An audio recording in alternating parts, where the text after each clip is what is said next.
الحمد للہ العزیز القہار والصلاة والسلام علی النبی المختار وعلی آلہ الاطہار واصحابہ الاخیار اما بعد فاعوذ باللہ من الشیطان الرجیم بسم اللہ الرحمن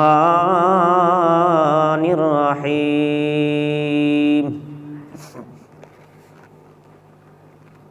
فاقرؤوا ما تيسر من القرآن قال في القرآن المجيد الذين آتيناهم الكتاب يتلونه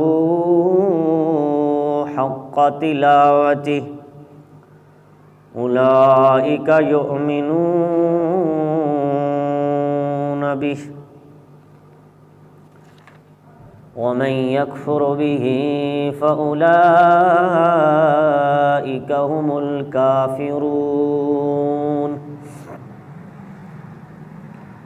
ان اللہ وملائکتہ یصلون علی النبی یا ایھا الذین آمنوا صلوا علیہ وسلموا تسلیما اللہم صل علی سیدنا واصحاب سیدنا ومولانا محمد وبارک وسلم وصل علیہ الصلاۃ والسلام علیک یا رسول اللہ وعلى آلك وأصحابك يا سيدي يا حبيب الله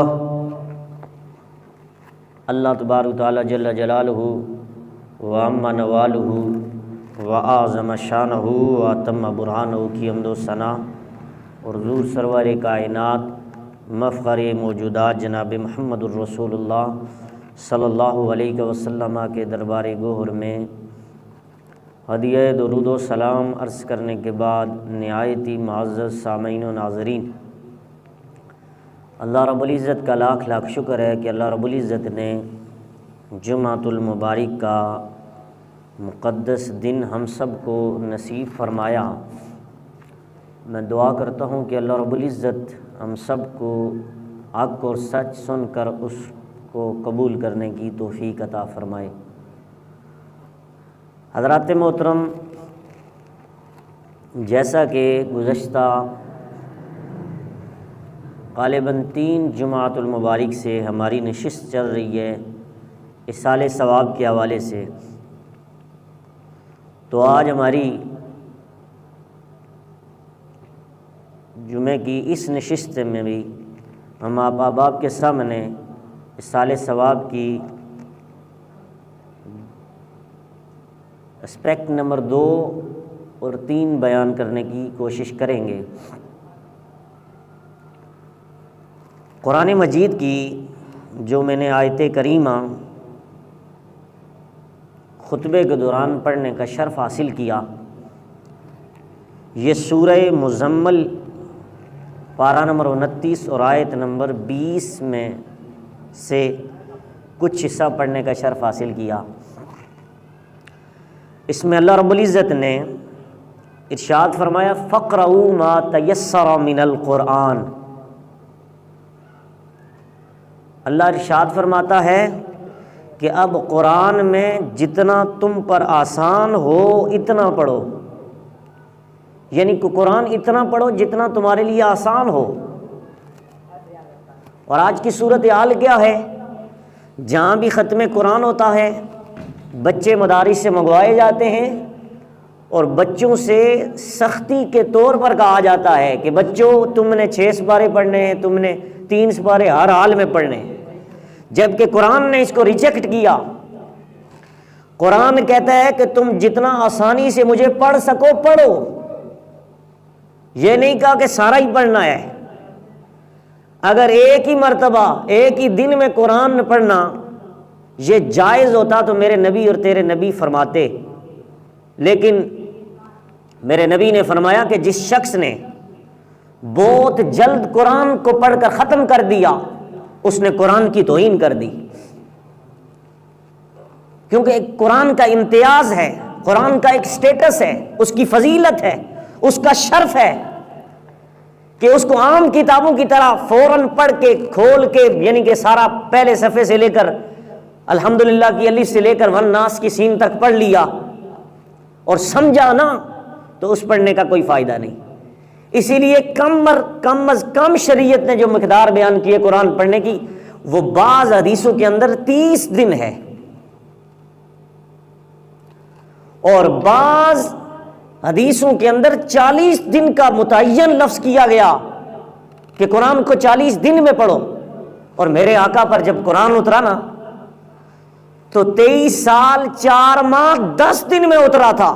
تو بتایا جا رہا ہے کہ قرآن کا سٹیٹس یہ ہے، اس کے پڑھنے کے لیے، اس کے سمجھنے کے لیے جب اللہ کے نبی پر قرآن اتر رہا تھا تو اس میں اتنا عرصہ گزرا، تم 1 منٹ میں کس طرح پڑھ سکتے ہو؟ اور بچوں کے بارے میں مدارس کے بچے جب گھر میں ختم پڑھایا جاتا ہے ان کو کہا جاتا ہے کہ جلدی ختم کرو، اور یہ 6 سپارے تم نے اور پڑھنے، 2 سپارے اور پڑھنے، اور ایک ہی دن میں کہتے ہیں جی 5 قرآن پڑھنے، جبکہ قرآن نے سورہ مزمل کی آیت نمبر 20 میں اس بات کو رد کر دیا، فرمایا فَقْرَؤُوا مَا يَتَّيَسَّرَ مِنَ الْقُرْآنِ، قرآن پڑھو لیکن جو آسانی سے پڑھ سکو وہ پڑھو، اور جو آسانی سے پڑھا جائے اس میں خلوص ہوتا ہے، اور جو پریشر سے پڑھا جائے اس میں خلوص نہیں ہوتا۔ اور اللہ کی بارگاہ میں جو بھی عمل کیا جائے، چاہے قرآن پڑھا جائے، نماز پڑھی جائے، نیک اعمال الصالحہ کیے جائیں، ان میں اگر خلوص نہیں ہے وہ اعمال مردود ہو جایا کرتے ہیں۔ اس لیے یہاں رب ذوالجلال نے قرآن کی تلاوت کا اسلوب پھر بتایا۔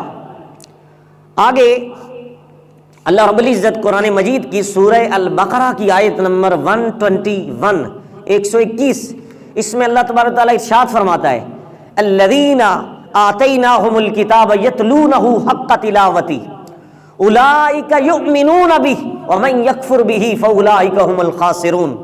اللہ ارشاد فرماتا ہے جنہیں ہم نے کتاب دی، جنہیں ہم نے کتاب دی، قرآن عطا کیا، اس سے پہلا نمبر میرے نبی کا ہے کہ ہم نے قرآن نبی کو دیا، اور پھر نبی کے وسیلے سے امت محمدیہ کو عطا کیا۔ رب کہتے ہیں ہم نے جنہیں قرآن عطا کیا ہے، اور جس نبی کی امت کو قرآن عطا کیا، وہ جب قرآن کی تلاوت کرتے ہیں تو تلاوت کرنے کا حق ادا کر دیتے ہیں۔ جس طرح تلاوت کرنے کا حق ہے اس طرح وہ تلاوت قرآن کرتے ہیں۔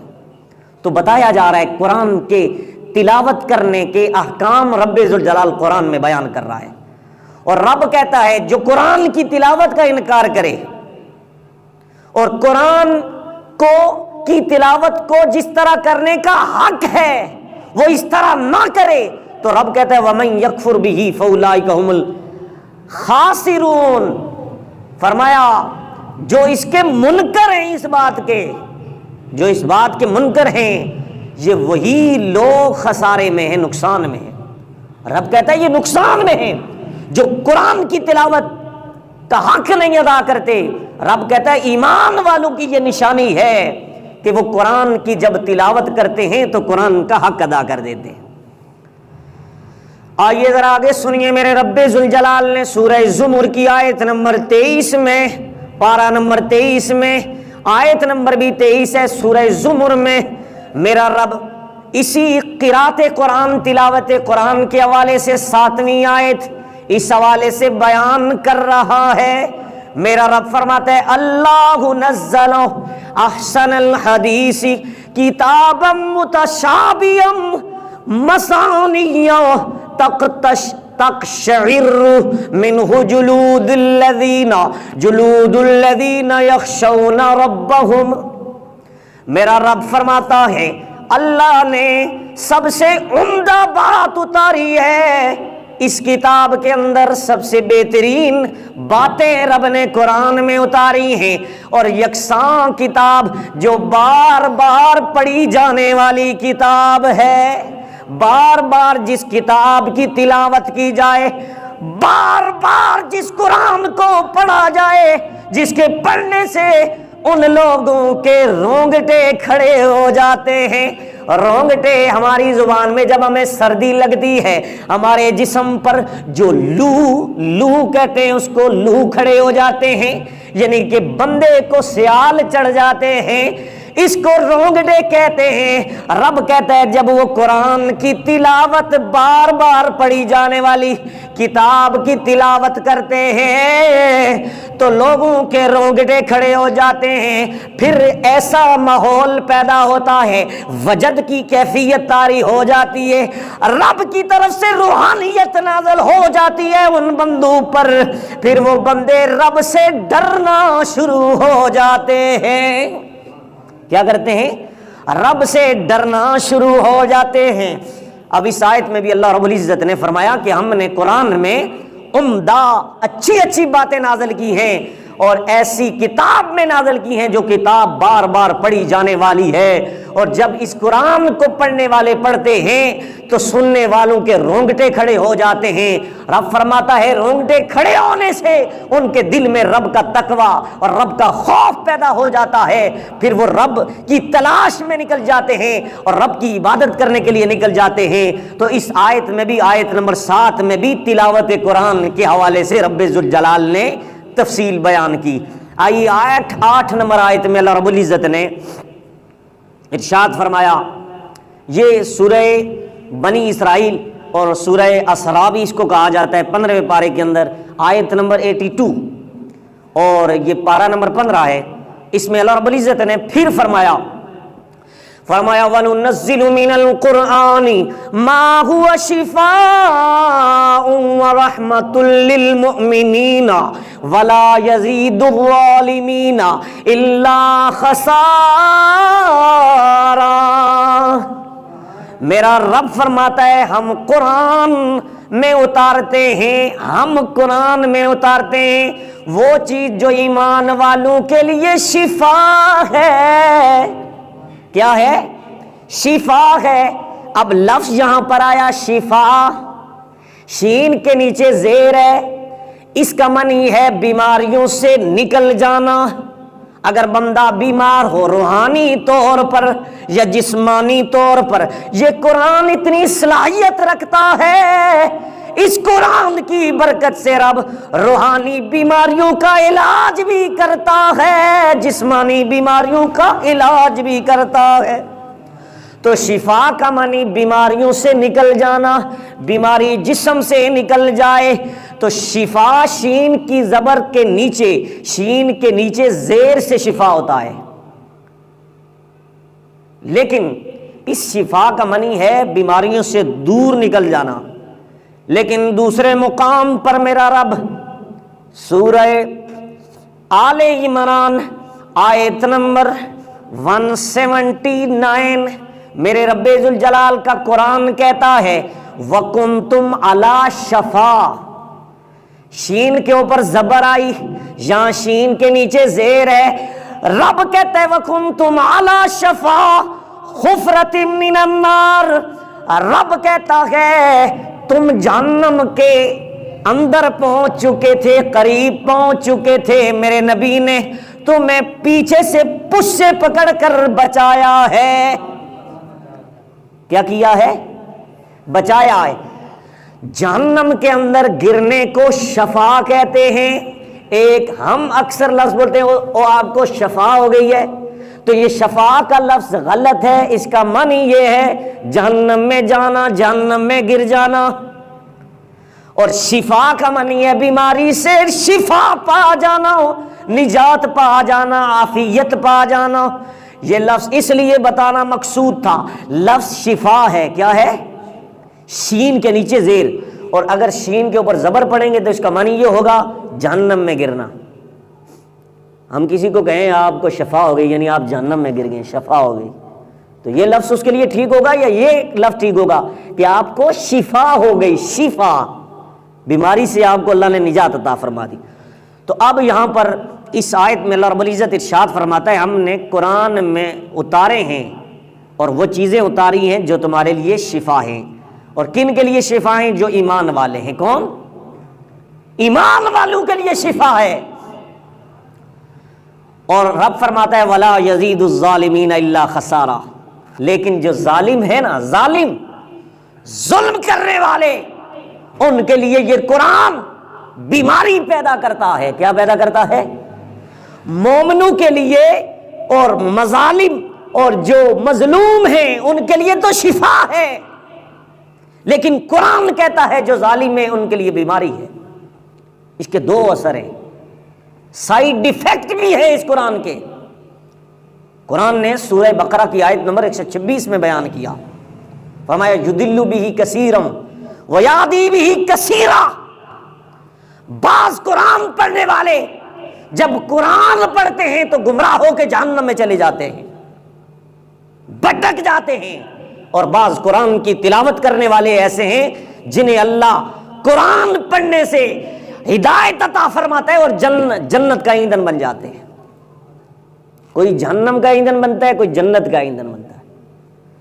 قرآن کی تلاوت ہے، لیکن اس کے دو اثر ہیں۔ کیا ہے؟ دو اثر ہیں۔ حضرات محترم، یہاں پر ایک اور مسئلہ بتاتا چلوں۔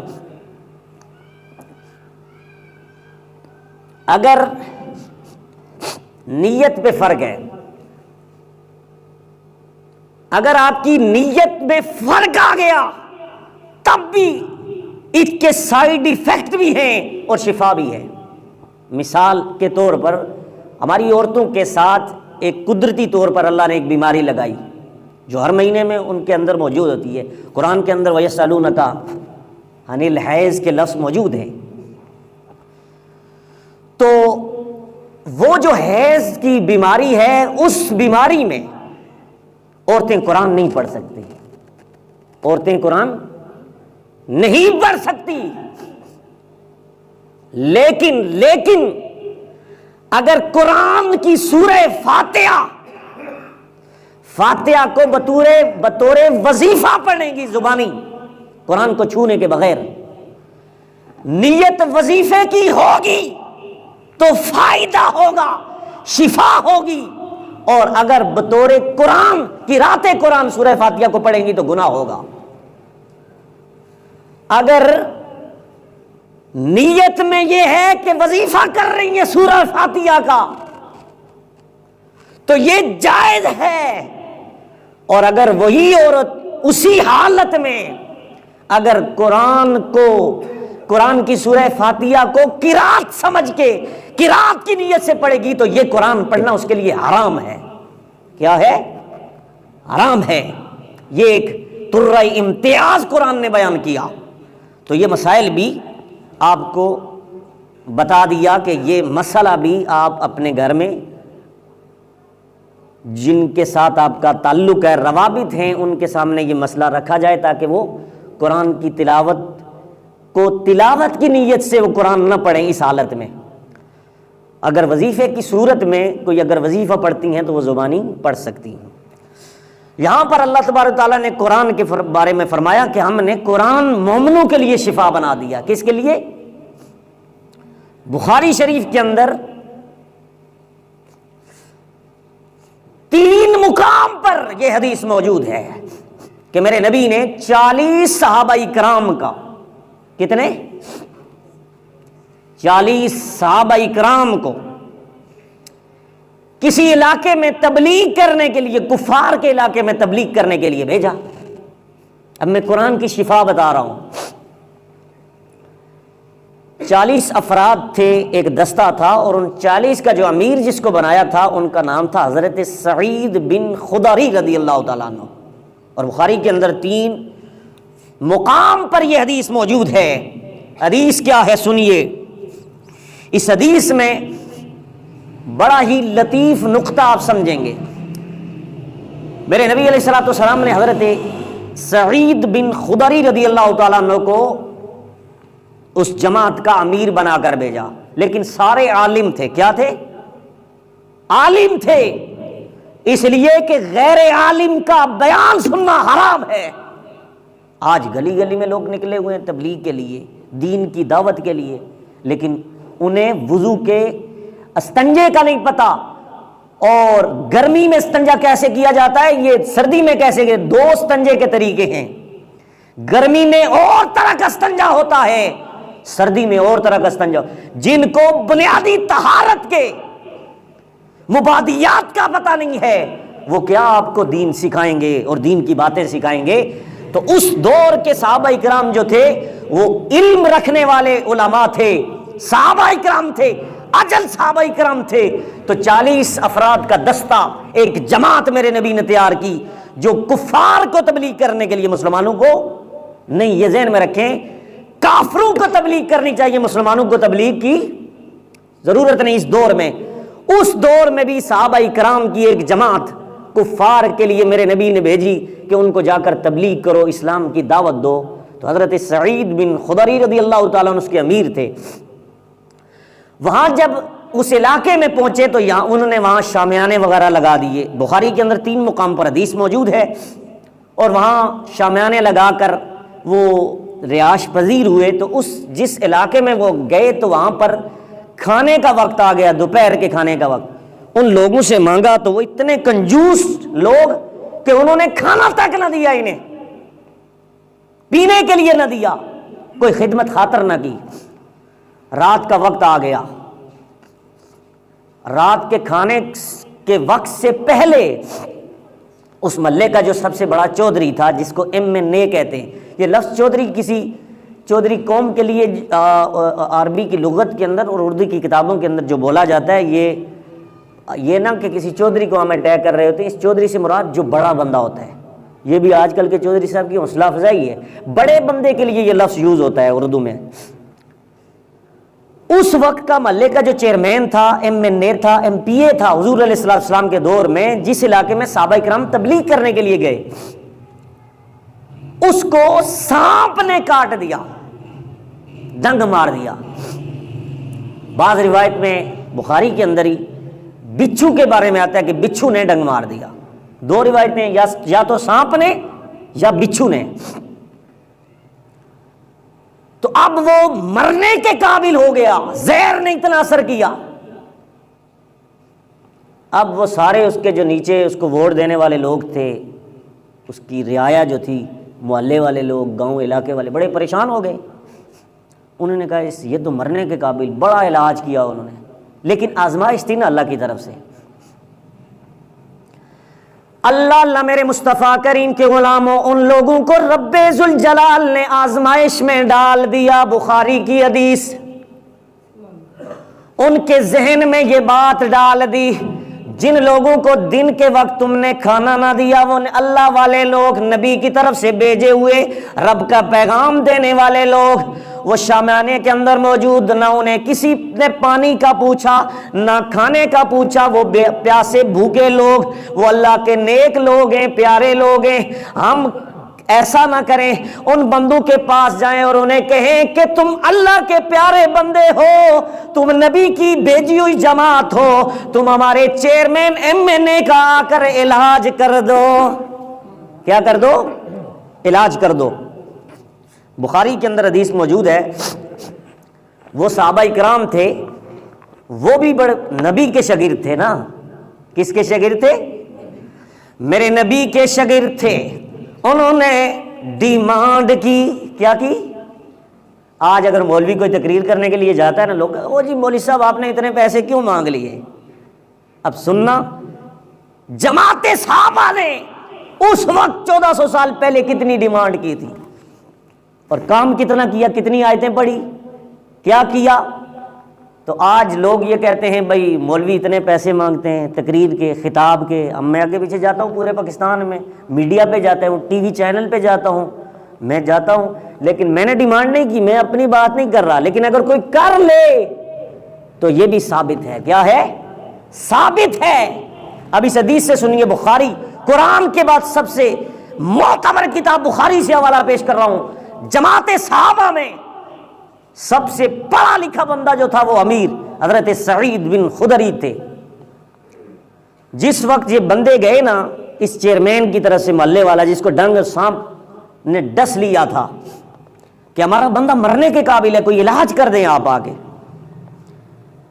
تو انہوں نے کہا ٹھیک ہے جی ہم علاج کر دیں گے، گارنٹی ہے علاج کی۔ کیا؟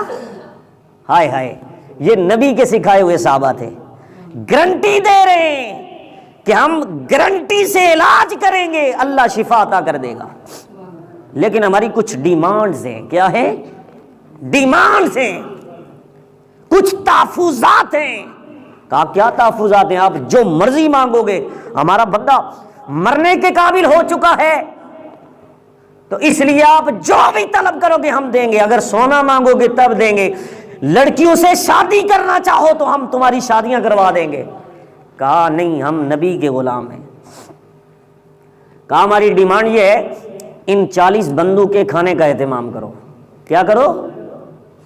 40 بندوں کے کھانے کا اہتمام کرو، اور پھر اس کے ساتھ تم 40 بکریاں بھی دو۔ کتنی؟ آج بکری کا ذرا، ایک بکری کا ذرا ریٹ بتائیے گا مجھے۔ کم از کم اچھی سی بکری 25,000 کی ملتی ہے، 20-25 تک ملتی ہے۔ 40 بکریوں کو آپ ضرب دیں نا ذرا 25,000 کے ساتھ، تو کتنے لاکھ بنتا ہے؟ اور پھر 40 بندوں کا آج کل کا کھانا، اس کا اسٹیمیٹ لگائیں تو کتنے پیسے بنتے ہیں؟ کتنا انہوں نے ڈیمانڈ کی؟ لاکھوں کے حساب سے۔ اب ذرا سنیے، انہوں نے کہا یہ تو کوئی بات ہی نہیں ہے، ہم محلے کے سردار ہیں، چودھری ہیں، یہ سارے معاملات پورے کریں گے، لیکن آپ گارنٹی دیتے ہیں کہ بندے کا علاج ہوگا۔ کہا جی بندہ ٹھیک نہ ہوا بکریاں واپس لے لینا۔ وہاں پر صحابہ اکرام، جو چھوٹے صحابہ اکرام تھے، ان میں اختلاف پیدا ہو گیا۔ انہوں نے کہا جی آپ بکریوں کی ڈیمانڈ تو نہ کریں نا، کیا کھانا تو ہمارا یہ عذر ہے کہ ہم نے دن کو بھی نہیں کھایا اور اب رات کا کھانا بھی ہم نے کھانا ہے، یہ تو عذر ہے، یہ تو کھا لیں لیکن بکریاں نہ لیں۔ تو حضرت سعید خدری، کون سعید خدری؟ جو امیر تھے، جو سب سے زیادہ پڑھے لکھے صحابہ میں تھے، انہوں نے کہا یاد رکھو کہ اگر بکریاں لینا ناجائز ہیں، کیا ہے؟ بکریاں لینا 40 ناجائز ہیں، یہ 7 تو قریب ہے مدینہ، ہم نبی کی بارگاہ میں جب کل بکریاں پیش کریں گے، اگر نبی نے کہہ دیا بکریاں لینا تمہاری ناجائز تھی، ہم واپس لوٹا دیں گے۔ کہا اگر ناجائز ہوئی بکریاں واپس کر دیں گے، لیکن ہم بکریاں لیں گے۔ کیا کریں گے؟ 40 بکریاں بھی لی، 40 بندوں نے کھانا 2 وقت کا کھایا۔ بندے کا علاج کرنے کے لیے سعید خدری پہنچے اور جا کر صرف کیا پڑھا؟ کیا پورا قرآن پڑھا؟ نہیں۔ گھنٹہ لگایا؟ نہیں۔ آج مولوی 1 گھنٹہ قرآن کی سینکڑوں آیتیں پڑھتا ہے، بعد میں اس کو فی سبیل اللہ بھیج دیتے ہیں۔ انگریزی ٹیچر آتا ہے، 7-7 ہزار 10-10 ہزار روپیہ اس کی فیس ہیں، اس کو سر پہ بٹھاتے ہیں۔ کیوں؟ ہوا جو سر پہ کیوں بٹھاتے ہیں؟ ہوا جو سر۔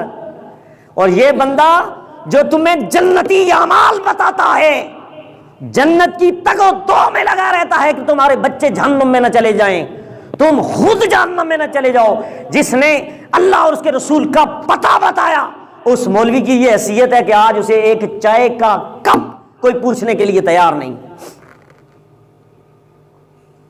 لیکن یاد رکھو، تم نے کیا سمجھا کہ یہ جو مولوی ہے، یہ عالم ہے جو حضور کی دین کا تحفظ کرنے والا ہے، اس کا مقام اللہ کی عزت کی قسم کل قیامت کے دن تمہیں پتا چلے گا کہ اس کا مقام کیا ہے۔ ساری کائنات میں آپ دیکھیں، آج کل کے بڑی بڑی یونیورسٹیوں میں، کالجوں میں جائیں، جا کر دیکھیں، جب بندہ فرسٹ نمبر پہ پاس ہو جاتا ہے تو اس کے بڑے بڑے ماڈل دیے جاتے ہیں، میڈلسٹ دیے جاتے ہیں، انعام دیے جاتے ہیں۔ کون دیتا ہے؟ MNA صاحب، وزیر اعظم صاحب، ٹھیک ہے، وزیر اعلیٰ صاحب، بڑے بڑے۔ اللہ کی عزت کی قسم، یہ تو بات دنیا کی ہے، عالم آخرت میں جب قیامت کا میدان ہوگا، نبی بھی ہوں گے، صحابہ بھی ہوں گے، امت کے اولیاء بھی ہوں گے، اقطاب بھی ہوں گے، اوتاد بھی ہوں گے، ساری کائنات کے سامنے میرا رب سونے کے ہار اس بندے کے گلے میں ڈالے گا جو عالم دین ہوگا۔ سونے کے ہار۔ آج تم نے ایک مولوی صاحب کو چائے کا کپ کا پوچھا، نہ پوچھا تو کیا بات، کپ کل میرے نبی فرمائیں گے قیامت کا دن ہوگا، حوض کوثر پر ہر بندہ اس کٹورے سے پانی پی رہا ہوگا، اور وہ کٹورے کتنے؟ تاروں جتنے ہوں گے، ان کی تعداد میرے نبی نے فرمائی تاروں جتنی تعداد ہوگی، پی رہا ہوگا، ہر کوئی اس برتن سے پی رہا ہوگا، اور مولا علی فرماتے ہیں میں برتن بھر بھر کے پلاتا رہوں گا۔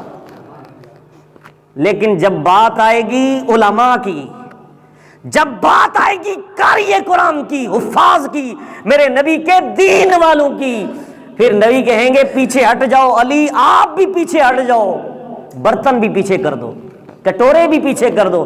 یا رسول اللہ کیا مسئلہ ہے؟ کہا میری امت کے علماء جو ہیں نا وہ آگے آ جاؤ۔ علماء آگے آئیں گے، میرے نبی اپنے ہاتھ کے چلو سے حک بنا کر پانی پلائیں گے، حک بنا کر پانی پلائیں۔ دنیا میں تم نے ایک کپ پلایا تو نہ پلایا تو کیا بات ہے، میرے نبی اپنے ہاتھ سے اسے پانی حوض کوثر کا پانی پلائیں گے۔ حضرات محترم، تو بات کر رہا تھا، انہوں نے ڈیمانڈز کی، بکریاں لے لی، بندہ ٹھیک ہو گیا۔ کیا پڑھا انہوں نے؟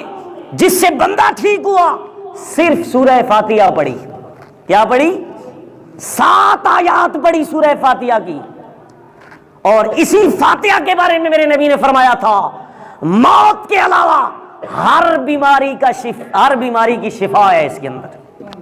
ایک فاتحہ کے بارے میں کہا، پورے قرآن کا نچوڑ یاسین کے اندر، اور یاسین کا پورا نچوڑ فاتحہ کے اندر، اور فاتحہ کا پورا نچوڑ بسم اللہ کے اندر، بسم اللہ کے سارا نچوڑ بسم اللہ کی با کے اندر، اور با کا سارا نچوڑ بسم اللہ کے نقطے، بسم اللہ کی با کے نقطے کے اندر۔ اور نقطہ کون ہے؟ میرے نبی نے فرمایا یہ تو علی ہے۔ کون ہے؟ علی ہے۔ حضرت مولا کائنات خود فرماتے ہیں کہ میں وہ نقطہ ہوں جو بسم اللہ کی با کا ہے۔ حضرت محترم، 7 آیتیں پڑھی، بندہ بالکل ٹھیک ہو گیا، بکریاں لے کے چلے گئے صحابہ اکرام، حضور کی بارگاہ میں گئے، حضور کی بارگاہ میں سارا مسئلہ عرض کر لیا کہ یا رسول اللہ ہم وہاں تبلیغ کرنے کے لیے ان لوگوں نے ہمارے ساتھ یہ معاملہ کیا، دین والوں کے ساتھ یہی زیادتی ہوتی ہے، بھوکے پیاسے نکلتے ہیں، تو ہم نے پھر یہ ڈیمانڈ کر دی، بکریاں بھی مل گئی، بندہ بھی ٹھیک ہو گیا۔ اب حضور نے کیا فرمایا سنو، میرے نبی نے پوچھا اے میرے صحابہ تم نے پھر کیا کیا؟ صحابہ کہنے لگے ہم نے 40 بکریاں بھی لے لی، 40 بندوں نے 2 وقت کا کھانا بھی کھایا۔ میرے نبی نے فرمایا تم نے ٹھیک کیا۔ کیا کیا؟ تم نے ٹھیک کیا، لیکن اے سعید خدری ذرا یہ بھی تو بتا کہ کس نے تجھے یہ مسئلہ بتایا تھا کہ سورہ فاتحہ کے اندر موت کے علاوہ بیماری کا علاج موجود ہے؟ کہا یا رسول اللہ آپ ہی نے تو یہ بتایا تھا۔ تو میرے نبی نے فرمایا جب میں نے تجھے بتایا تو پھر میرا بھی تو حصہ بنتا ہے۔ کیا؟ میرا بھی تو حصہ بنتا ہے، یہ جو بکریاں لے کر آیا ہے ان میں میرا بھی تو حصہ ہے نا۔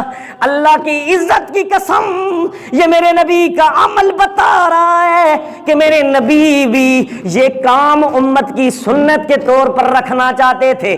میرے نبی نے خود کچھ بکریاں بھی لی۔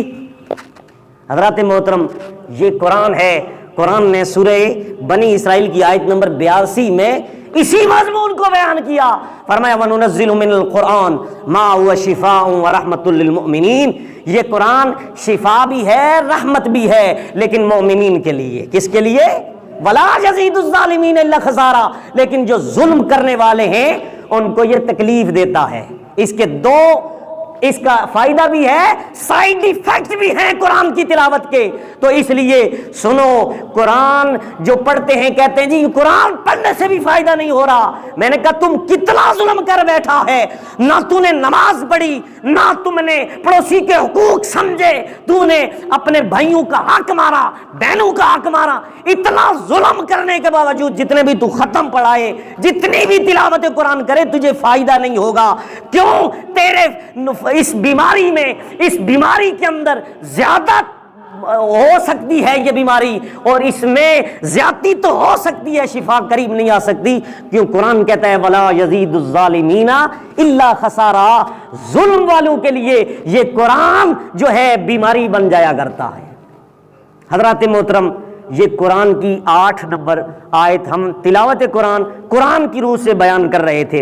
آیت نمبر 9 میں سورۃ القیامہ 29واں پارہ آیت نمبر 17 تا 18 قرآن کہتا ہے اِنَّا عَلَيْنَا جَمْعَهُ وَقُرْآنَهُ فَإِذَا قَرَأْتَهُ فَاتَّبِعْ قُرْآنَهُ، رب کہتا ہے بے شک اس کا محفوظ کرنا اور پڑھنا ہمارا ذمہ ہے، ہمارا ذمہ ہے، اس قرآن کا پڑھنا اور اس کو محفوظ کرنا یہ ہمارا ذمہ ہے۔ تو جب ہم اسے پڑھ چکے تو اس وقت پڑھیں کہ اس پڑھے ہوئے کی اتباع کریں۔ بتایا جا رہا ہے قرآن صرف پڑھنا ہی نہیں ہے بلکہ پڑھ کے اس پہ عمل بھی کرنا ہے۔ کیا کرنا ہے؟ اب یہ ساری قرآن کے فضائل رب بیان کر رہا ہے۔ قرآن کی تلاوت کا، قرآن کی تلاوت بھی کرو لیکن عمل کرو، فائدہ کیا ہوگا؟ سنو حدیث مشکاۃ شریف کے اندر میرے نبی نے فرمایا من قرأ القرآن وعمل وألبس والداہ تاجا یوم القیامۃ ضوء احسن من ضوء الشمس فما ظنکم بالذی عمل بہذا، میرے نبی نے فرمایا من قرأ القرآن، جس شخص نے بھی قرآن صرف پڑھا، کیا کیا؟ اور پڑھنے کے بعد وعمل، اس پر عمل کیا، جو قرآن کہہ رہا تھا اس پہ عمل کیا، وَأُلْبِسَ وَالِدَاهُ تَاجًا يَوْمَ الْقِيَامَةِ ضَوْء أَحْسَنُ مِنْ ضَوْءِ الشَّمْسِ فَمَا ظَنُّكُمْ بِالَّذِي عَمِلَ بِهَذَا، میرے نبی نے فرمایا جس شخص نے پڑھا، دنیا میں جو بندہ جو بھی کام کرتا ہے اس کو اسی کو جزا ملتی ہے، لیکن قرآن ایسی کتاب ہے یہ پڑھنے والے کو بھی فائدہ دیتا ہے، لیکن جس کا یہ پڑھنے والا پتر ہے اس پتر کو بھی، اس بیٹے کو بھی فائدہ دیتا ہے، لیکن اس کے باپ کو بھی فائدہ دیتا ہے۔ یہ قرآن کا ترہ امتیاز۔ دنیا کی کوئی کتاب پڑھ لو تمہیں ڈگریاں مل جائیں گی، وہ ڈگری تمہارے باپ کے نام کی نہیں ہوگی، وہ میڈلسٹ تمہیں ملیں گے تمہارے باپ کو نہیں ملیں گے، اس کا حقدار تم ہی ہوگے، لیکن قیامت کے دن ایسا ہوگا، اس حدیث میں میرا رب فرماتا ہے جس نے بھی قرآن پڑھا وہ کسی کا بیٹا ہی تو ہوگا، والدین کا بیٹا ہی تو ہوگا۔ رب کہتا ہے جس نے بھی قرآن پڑھا اور قرآن پڑھنے کے بعد قرآن پر عمل کرنے والا قیامت کے دن اللہ اس کو اجر تو دے ہی گا نا، لیکن قیامت کے دن اس کے باپ کو، اس کے والدین کو تاجیں والدہ ہو تاجیں یوم القیامت ضوء احسن من ضوء الشمس فما ظنکم بالذی عمل بہذا، رب کہتا ہے قیامت کے دن اس کے والدین کے سر پہ، ماں باپ کے سر پہ ایسا تاج پہنایا جائے گا کہ جب پہنایا جائے گا تو سورج کی روشنی کم پڑ جائے گی۔ کیا پڑ جائے گی؟ اور ایک اور روایت کے اندر من نظر والداہ، جس شخص نے اپنے بچے کو ناظرہ پڑھایا، کیا پڑھایا؟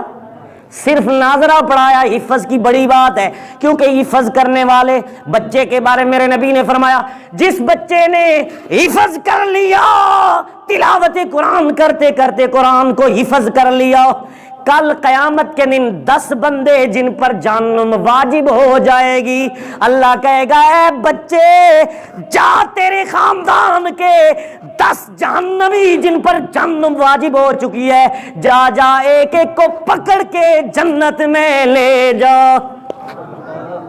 وہ ایک بچہ جو حافظ قرآن ہوگا وہ شفاعت کرے گا، اور اگلا پھر عالم دین کی شان بھی میرے نبی نے بیان فرمائی، ایک ہے حافظ ایک ہے عالم، فرمایا عالم دین قیامت کے دن جب آئے گا میرا رب فرمائے گا تیرے خاندان قرآن میں 10 نہیں 20 نہیں 30 نہیں 70 افراد جو جہنم کا ایندھن بن چکے، جنہیں جہنم کا سرٹیفکیٹ مل چکا ہے، جا انہیں نکال کے جنت میں لے چل،